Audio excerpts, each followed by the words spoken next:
Hello সবাইকে, কেমন আছো? রাধিকার নতুন একটি ভিডিওতে সবাইকেই স্বাগতম।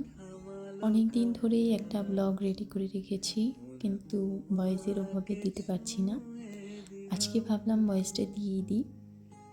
তো সেদিন আমি গিয়েছিলাম ফরিদপুর আঙিনাতে যে উৎসবটা হয় কীর্তন, সেখানে গিয়েছিলাম।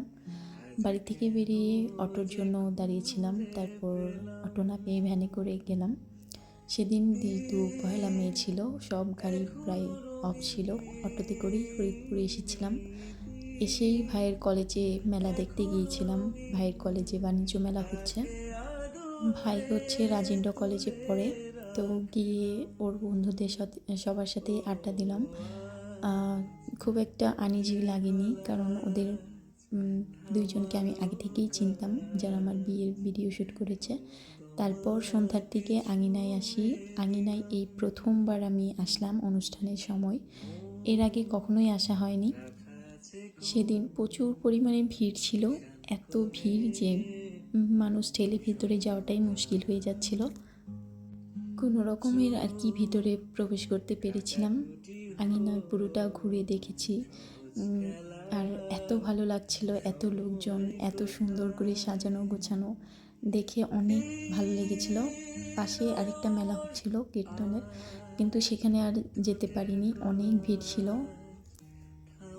তারপর আমি এক দাদাকে কল করি, দাদা ফরিদপুরেরই।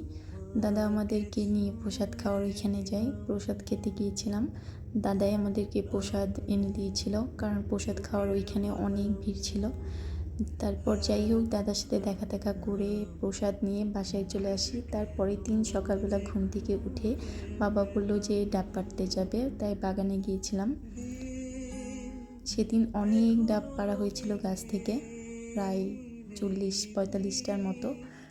ডাব নারিকেল মিলিয়ে, নারিকেল হয়নি, তারপরেও একটু একটু ডাবের মতোই, জানি না, যেটাই বলো আর কি।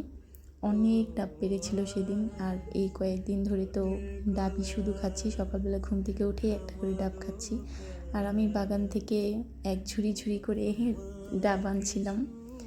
আমাদের বাড়ির পাশেই বাগানে প্রচুর গাছ আছে, অনেক ধরনের গাছ আছে, সেখানে ডাব গাছও আছে, আম বাগান আছে। সেই আম বাগান এর আগে তোমাদেরকে দেখিয়েছিলাম। তো যাই হোক, সবাই মিলে এরকম সকালবেলা ডাব কেটে কুটে খেয়েছি। আমার বেশ ভালো লাগছিল, কারণ এর আগে কখনোই এরকম এক্সপিরিয়েন্স হয়নি। আমাদের বাড়িতে একটা ডাব গাছ, আর এখানে অনেকগুলো একসাথে। আর ডাবগুলো ছিল বেশ বড় বড় সাইজের। আমরা বাজার থেকে কিনে খাই না, বাড়ির নিজেদের ডাব খাই।